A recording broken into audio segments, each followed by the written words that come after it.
حسن صاحب آپ سے پروگرام کا آغاز کروں گی. کل بھی ہم نے جب مریم اورنگزیب صاحبہ سے ہم نے گفتگو کی اور منشور کے بارے میں ہم نے ان سے بات کی تو روڈ میپ کی جب بات کی گئی تو روڈ میپ انہوں نے نہیں بتایا تھا. اب کیا دیکھ رہے ہیں, اب روڈ میپ کیا ہوگا؟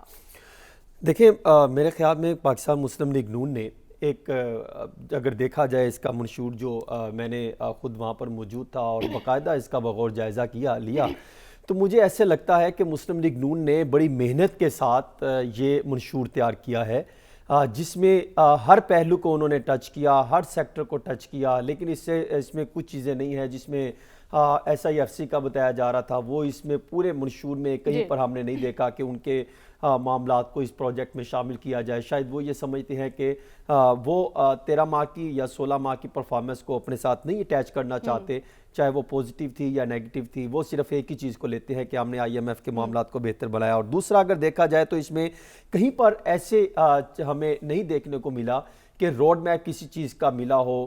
اپنے مہنگائی کم کرنی ہے, بے روزگاری کم کرنی ہے, غربت کا خاتمہ کرنا ہے, آپ نے میگا پروجیکٹس کو لانچ کرنا ہے, دانش اسکول کو پورے پاکستان میں اس کا جال بچھانا ہے, اس کا روڈ میپ بھی ہوتا ہے. وہ شاید ہمیں کہیں نہیں ملا. مجھے ایسے لگتا ہے کہ شاید جو وسائل کہاں سے آنے ہیں اس پر اگر سوالات جوابات ہوتے تو شاید وہ اس کے جوابات سامنے آ سکتے ہیں. لیکن اگر اس کے میں آپ کو چند ایک بڑے نکات رکھوں, اور یہ رکھنا بہت ضروری ہے تاکہ ہم کئی ہفتوں سے یہ بات چل رہی تھی کہ مسلم لیگ نون کا منشور نہیں آ رہا, اس منشور میں کیا چیز چھپی ہے جو بے نقاب ہوگی.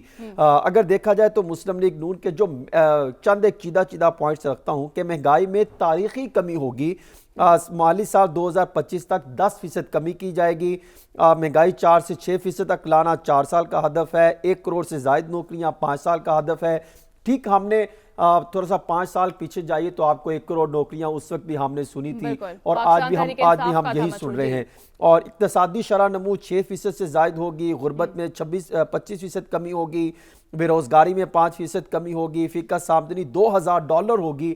مجھے یاد پڑ رہا ہے کہ شاید 1800 کے قریب تک تو شاید تحریک انصاف کی حکومت 2022 میں یہاں تک پہنچی ہوئی تھی. اسی طرح مالی خسارہ 3.5% یا اس سے کم 4 سال کا ہدف ہے. کرنٹ اکاؤنٹ خسارہ جو ہے وہ جی ڈی پی کا 1.5%. اور پھر انہوں نے لکھا ہے کہ سالانہ برآمدات $60 ارب ہوگی. یہ 5 سال کا ہدف رکھا گیا ہے. پھر انہوں نے کہا ہے کہ تنخواہیں جو ہے وہ مہنگائی کے حساب سے بڑھیں گی. اس میں پھر عدالتی معاملات پر اگر میں آپ کو چند ایک پوائنٹ رکھوں جس میں وہ کہتے ہیں کہ ضابطہ فوجداری 1898 اور 1906 میں ترامیم کی جائیں گی. اور پھر وہ کہتے ہیں عدالتی تقرریاں, میرٹ اور شمولیت کو یقینی بنایا جائے گا. اور نیب کا خاتمے کی بات کی گئی ہے. اور پھر عدلیہ میں ڈیجیٹل نظام لانے کی بات کی گئی ہے. اور پھر یہ کہا گیا کہ آرٹیکل 62 اور 63 کو اپنی اصل حالت میں بحال کیا جائے گا.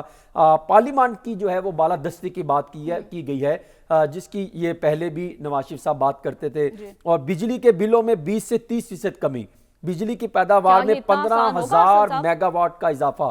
تو ملک بھر میں شمسی توانائی سے 10,000 میگا واٹ بجلی کی پیداوار. اور اسی طرح جو میں نے اس میں ایک چیز جو اہم دیکھی ہے وہ بڑی امپورٹنٹ ہے کہ مقامی حکومتوں کے حوالے سے کہ مضبوط مالی اور انتظامی اختیارات. اور حقیقی معنوں میں اگر یہ پروجیکٹ شروع سے اس کا آغاز کر دیا جائے, یعنی نچلی سطح تک جو ہے, جس کی میں ہمیشہ یہ بات کرتا ہوں کہ اختیارات کی نچلی سطح پر تقسیم, اگر اس کا آغاز کر دیا جائے جو یہ منشور میں یہ بات کر رہے ہیں تو پھر تو مسائل جو ہے خود بخود کسی حد تک جو ہے وہ ختم ہونے لگ جائیں گے, حل ہونے لگ جائیں گے. پھر یہ بات کرتے ہیں کہ مقامی حکومتوں کو بلدیاتی حکومتوں کے حوالے کیا جائے گا. اور خصوصی لوکل گورنمنٹ سروس کیڈر کی بات کی گئی ہے. اور پھر پہلی دفعہ جو ہے وہ خاندانی بہبود کی بات کی گئی ہے کہ پیدائش میں وقفے کے بارے میں آگاہی. یہ پہلے بھی ہوتی تھی, مختلف پروجیکٹ لائے جاتے تھے, لیکن اب انہوں نے باقاعدہ اس میں شامل کیا گیا ہے.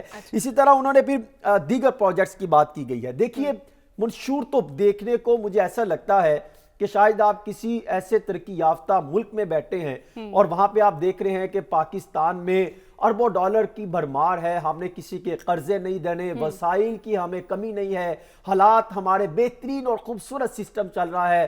اور سسٹم یہ ہے کہ ہم نے ایک پروجیکٹ لانچ کرنا ہے اور اس کی ہم نے مکمل تیاری کر لی ہے, اور جیسے ہم اقتدار میں آئیں گے حالات بہتر ہو جائیں گے. اور یہ منشور سے تو بہت اچھا سسٹم جو ہے وہ خیال آتا ہے. لیکن مجھے لگتا ہے کہ خواہشات سے اگر ہم باہر نکلے اور خواب دکھانے سے ہم باہر نکلے اور عملی طور پہ جائیں تو میں آپ کو ایک چھوٹی سی مثال دیتا ہوں, آپ سمجھ جائیے کہ آپ سمجھیے کہ آج ایک اعلان ہوا یا کسی میں اعلان کر دیتا ہوں کہ میں نے 110 منزلہ جو ہے وہ ایک پلازا تیار کرنا ہے, لیکن اس میں نیچے زمین نہیں ہے میرے پاس, لیکن میں نے اعلان کر دیا ہے کہ 110 منزلہ آج ایک پلازا تیار ہوگا, نیچے اس کی زمین نہیں ہے, لیبر کہاں سے آئے گی, وسائل کہاں سے آئیں گے, وہ کیسے ڈیولپمنٹ ہوگی, ڈیزائن کیا ہوگا, لے آؤٹ کیا ہوگا, اس پر میں نے کوئی بات نہیں کرنی, صرف ایک بڑا اعلان ہو گیا ہے اور یہ میں کہوں کہ اگلے 5 سالوں میں یہ پلازا تیار ہوگا اور اس میں انٹرنیشنل جو ہیں وہ آ کے ڈیلیگیٹس بیٹھیں گے, انٹرنیشنل ڈونرز آئیں گے, انویسٹمنٹ ہوگی, لیکن زمین میرے پاس نہیں ہے. تو یہ ذہن میں رکھیے, مجھے لگتا ہے کہ ایسا خاکہ جو ہے وہ سیاسی جماعتیں بناتی ہیں. اور اگر پھر میں آگے جاؤں کہ اگر میں آپ کو بتاؤں کہ اس میں کچھ اہم چیزیں, مجھے لگتا ہے کہ جو کمپنیز کی اکثر بات کرتے تھے کہ اگر آپ ماضی میں چلے جائیں تو کمپنیز کو بہت زیادہ فوکس کیا جاتا تھا, اس پر بھی سوالات بھی اٹھتے ہیں, اتھارٹیز پر بھی سوالات اٹھتے ہیں. تو اس میں جو شاید جو میرے پاس جو پوری ان کے منشور ہے, اس میں اگر دیکھا جائے تو اتھارٹیز اور کمپنیز کو بہت زیادہ فوکس کیا گیا ہے.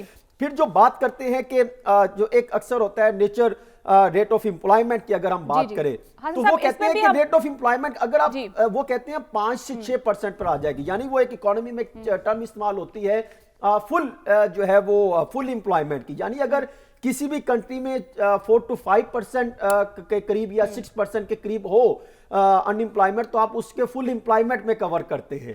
تو یوں اگر کہا جائے کیونکہ کچھ لوگ ہیں جو کام کرنا نہیں چاہتے یا کچھ اس ایج بریکٹ میں ہوتے ہیں, تو لائک اگر وہ اس پوزیشن پر لے آئیں گے جو یہ دعویٰ کر رہے ہیں اس منشور میں, تو پھر آپ یہ کہہ سکتے ہیں کہ حالات تو یکسر تبدیل ہو جائیں گے. اور پھر دوسرا ملک کی مسائل کا حل اور جو پرکشش دعوے کیے گئے ہیں, آپ نے ساتھ یہ بھی ذہن میں رکھنا ہے کہ IMF کی کچھ شرائط ہے جس کو آپ نظر انداز نہیں کر سکتے. اس پر بھی بات کریں گے.